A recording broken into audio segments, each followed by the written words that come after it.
যেখানে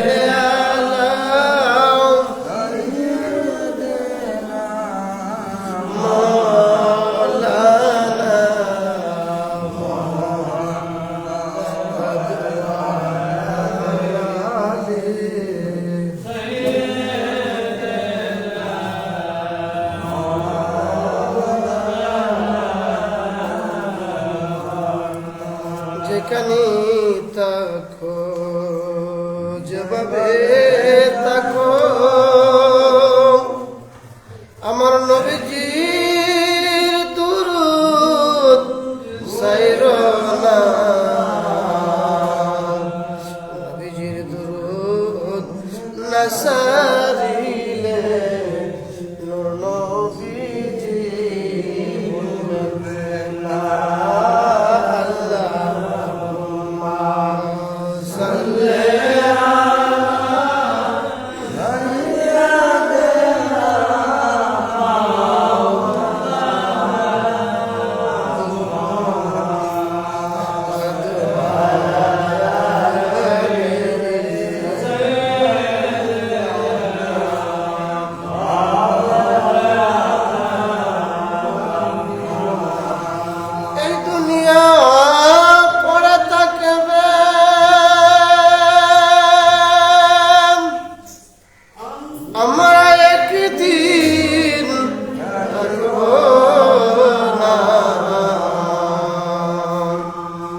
সবাই আমাদের ভুলে যাবে, নবী গো আপনি ভুলেন না।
পবিত্র মাহে মুহররমের তৃতীয় জুমার দিন জুমার নামাজ আদায় করার জন্য আল্লাহর ঘর মসজিদে আসার মতো বসার মতো যে মহান রব্বে কারীম আপনাকে আমাকে তৌফিক দিয়েছেন, এই জন্য মহান রব্বে কারীমের কালামাতান শুকর আদায় করি। অন্তঃস্থল থেকে কৃপণতা বলে গিয়ে মহব্বতে বলি আলহামদুলিল্লাহ। আরো শুকর জানাচ্ছি যে মহান রব্বে কারীম আপনাকে আমাকে না চাইতে এমন একজন নবীর উম্মত করেছেন, যে নবীর উম্মত হওয়ার জন্য আদি পিতা আদম আলাইহিস সালাতু ওয়াস সালাম থেকে ঈসা রূহুল্লাহ পর্যন্ত সমস্ত নবী রাসূলগণ আল্লাহর কাছে আরজি করেছে, আল্লাহর কাছে আবদার করেছে, ওগো আল্লাহ দিয়েছো খুশি হয়েছি, ও আল্লাহ নবী বানাইছো খুশি হয়েছি, কিতাব অর্জন করেছো খুশি হয়েছি, এর চেয়ে হাজার গুণ খুশি হইতাম আখিরি জামানার নবী সৈয়দুল মুরসালিন শাফিল মুজনবিন রহমাতুল লিল আলামিন হায়াতুন নবী নূরে মুজাসসাম নবী দয়ার নবী কামলেওয়ালা নবীর উম্মত হতে পারলে। ওই কথাগুলো নবীগণ বলেছেন, আল্লাহ তাআলা যারা বলেছেন, আল্লাহ রাব্বুল আলামিন কোরআনুল কারীমের মধ্যে ঘোষণা দিয়েছেন, النبيين والصديقين والشهداء من الصالحين। সেই শ্রেণীর মানুষকে আল্লাহ রাব্বুল আলামিন বিনা হিসাবে জান্নাতে দিবে, তাদের সুপারিশ আল্লাহর দরবারে গ্রহণযোগ্য হবে। যারা আল্লাহর দরবারে সুপারিশ প্রাপ্ত হবে, সুপারিশ করতে পারবে, ওই সমস্ত মানুষগুলো, ওই সমস্ত লোকগুলো যদি আল্লাহর দরবারে বলে আল্লাহ নবী দিয়ে খুশি হয়েছি, নবী বানাইছো খুশি হয়েছি, এর চেয়ে হাজার বছর, এর চেয়ে হাজার কোটি গুণ বেশি খুশি হইতাম যদি আখিরি জামানার নবীর উম্মত হইতাম। আল্লাহ রাব্বুল আলামিন আপনাকে আমাকে না চাইতে এমন একজন নবীর উম্মত করেছেন, আপনি আমি এমন একজন নবীর উম্মত হতে পেরেছি। এই জন্য কালামাতান শুকর আদায় করে অন্তরের অন্তঃস্থল থেকে কৃপণতা বলে গিয়ে মহব্বতে উচ্চ কণ্ঠে বলি আলহামদুলিল্লাহ। ও বন্ধুরে, আপনি আমি যে দুনিয়ার বুকে একবার ইকিনের সহিত, বিশ্বাসের সহিত, ইখলাসের সহিত একবার আলহামদুলিল্লাহ পাঠ করবা। একবার আলহামদুলিল্লাহর পাঠ কত মর্তবা জানুনি। জুনুন মিশরীর জমানায় একজন আবেদ ব্যক্তি, তিনি দুনিয়া থেকে যখন চলে গেলেন, দুনিয়া থেকে চলে যাওয়ার পরে আল্লাহ রাব্বুল আলামিন ওই আবেদ ব্যক্তিকে বললেন, হ্যাঁ আবেদ, তুমি কবরের মধ্যে কোন জিনিস চাও? ওই আবেদ ব্যক্তি ডাক দিয়ে বলে, ওগো মায়ের আল্লাহ, দুনিয়ার বুকে আমি কোরআনকে বড় মায়া করতাম, কোরআনকে বেশি মহব্বত করতাম। ও আল্লাহ, তুমি আমাকে একখান আল্লাহর কালাম, তোমার কালামুল্লাহ শরীফ দাও, আমি যেন ওই কবরের বসে বসে দুনিয়ার মতো তালাওয়াত করতে পারি। আল্লাহ রাব্বুল আলামিন ইনদা মউতে ওই বান্দাকে আল্লাহর কালাম দিয়ে দিলেন। এটা হতে বান্দাকে আল্লাহর কালাম দিয়ে দিলেন। আল্লাহর কালাম যখন দিয়ে দিলেন, ওই বান্দাটা আল্লাহ রাব্বুল আলামিনের এত নিয়ামতের কালাম তালাওয়াত করতে শুরু করে দিলেন। এই বাবা কথা বল না, আল্লাহর কালাম তালাওয়াত শুরু করে দিলেন। কালাম তালাওয়াত করে যতই তালাওয়াত করে ততই মনে লাগে আল্লাহর কালামের মজা যারা পাইছে, পৃথিবীর বুকে যত বড় থাকুক না কেন, আল্লাহর কালামের তালাওয়াতের উপরে কোনো মজা পৃথিবীর বুকে না। দিলাম তয়ানিতে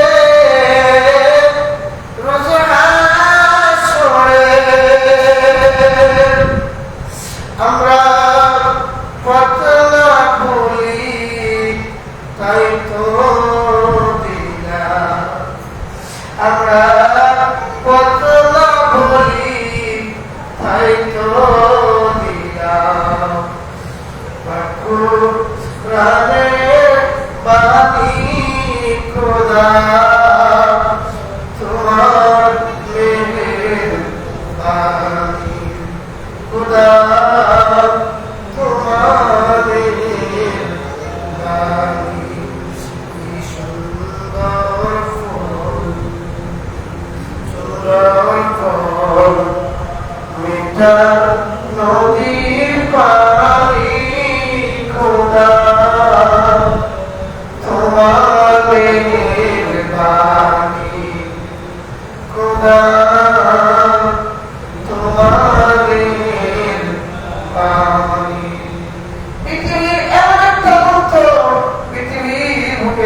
হাসর করতে হবে আল্লাহর কালাম ওই কবরের মধ্যে বসিয়া আল্লাহর মাহবুব তালাওয়াত করে আপনি আমি বৃহস্পতিবার সোমবার দিন অনেকে বৃহস্পতিবার দিন যায় কবরের পাশে আবার কোনদিন শুক্রবার প্রতি রবিবারে যায় আবার এমন মানুষ আছে প্রতিদিন কবর জিয়ারত করে এমন মানুষ সমাজে আছে না নাই আল্লাহ একজন বান্দা কবরের পাশে দাঁড়িয়ে কোরআন তেলাওয়াত শুনলেন কবর জিয়ারত করলেন কবর জিয়ারত করার পরে আল্লাহর বান্দা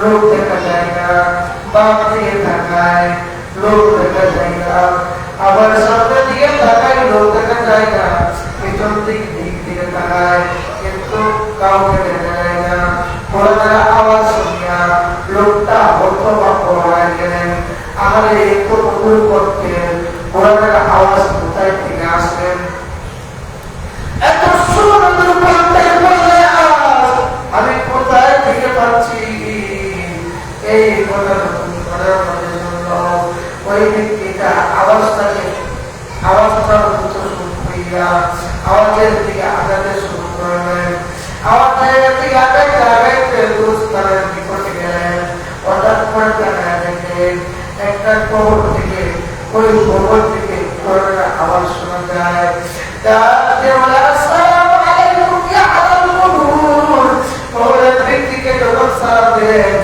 কবরের ব্যক্তিও আসসালামের জবাব দিলেন ডাক দিয়ে বলেন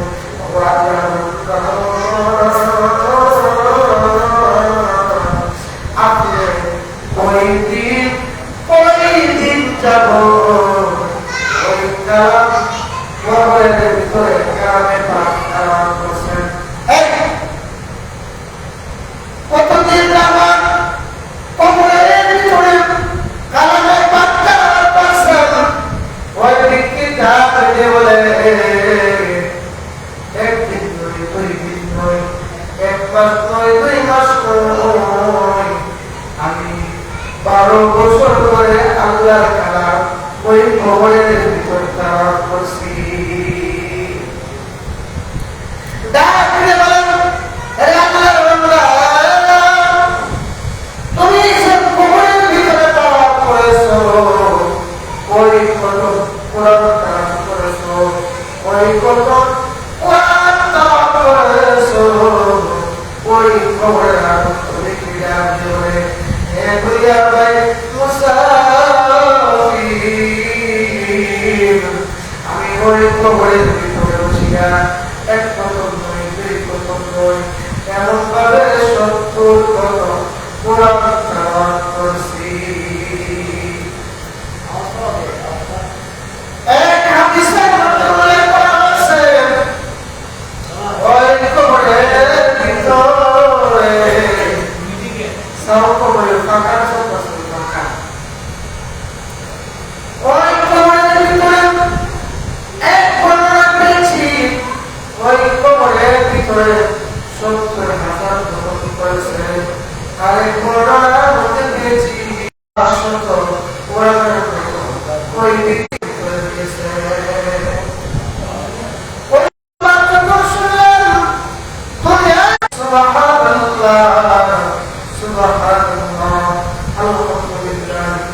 لا إله إلا الله الله أكبر سبحان الله والحمد لله ولا إله إلا الله الله أكبر كانوا نرجو أن يتشرف لهم ويتشرف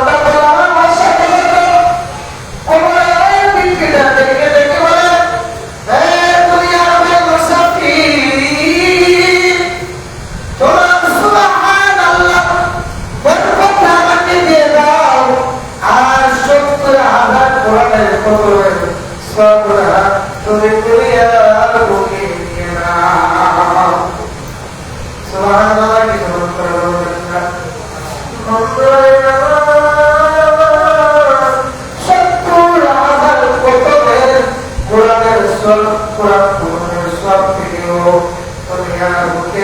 একবার সুবহানাল্লাহ বললেন, একবার আলহামদুলিল্লাহ উচ্চারণ করলেন, অথবা আল্লাহু আকবার দুনিয়াতে আপনি উচ্চারণ করলেন। আল্লাহ রাব্বুল আলামিন বলেন হাজার কোরআনের কত কিন্তু ওই কোরআনের ভিত্তি তারা কিন্তু 12 বছর তারা আয়াত তারা কিন্তু 12 বছর বন্দি কিন্তু একদিকে রাখা হয়। আর দুনিয়ার বুকে আমার তার নবী মায়ার নবী নবীর উম্মতের একবার সুবহানাল্লাহ বলার আওয়াজ হলো তখন পর্দা রাখা হয়। দুনিয়ার বুকে আমার তার নবী মায়ার নবী রহমতের নবী সুবহানাল্লাহ উচ্চারণ করলো। সুবহানাল্লাহ বলটা আমি মহান রব্বে কারীমের দরবারে হাজির হয়ে যাবে। শুধু তাই না, আরেক হাদিসের মধ্যে পেয়েছি আমার নবী বলেছেন হাসরের ময়দানে কোনো বৃক্ষ থাকবে না। হাসরের ময়দানে কিয়ামতের ময়দানে কোনো বৃক্ষ থাকবে না।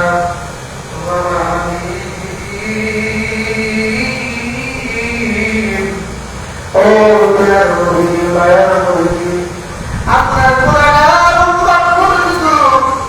তিনি মজলিসের মধ্যে বসিয়া কোরআনের মজলিসের মধ্যে বসিয়া আপনার নবীর পুরো কীর্তনের মধ্যে বসিয়া একবার সুবহানাল্লাহ বলে, অথবা একবার আলহামদুলিল্লাহ বলে, অথবা একবার আল্লাহু আকবার বলে পাঠ করে তার ওই সুবহানাল্লাহ বলতে আলহামদুলিল্লাহ বলতে আল্লাহু আকবার বলতে কারণে আল্লাহ রাব্বুল আলামিন জান্নাতের মধ্যে একটা বৃক্ষ গাছ করবেন, একটা বৃক্ষ লাগাইবেন, একটা গাছ লাগাইবেন।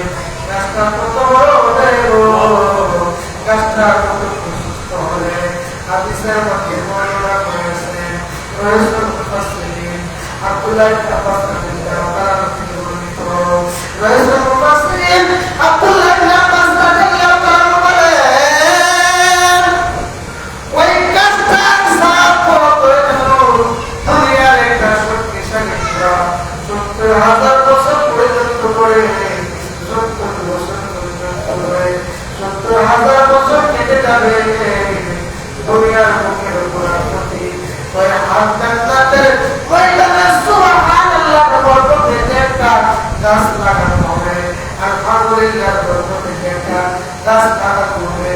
আল্লাহু আকবার দুনিয়ার পরবর্তী একটা গাছ লাগানো হবে। দুনিয়ার গাছ দুনিয়ার মুখের উপর দৌড়ায় আমায় যাবে, দৌড়াইতে দৌড়াইতে আর আয়ু কমে যাবে, আয়ু শেষ হয়ে যাবে। কিন্তু জান্নাতের দিক ছায়া শেষ করা সম্ভব হবে না।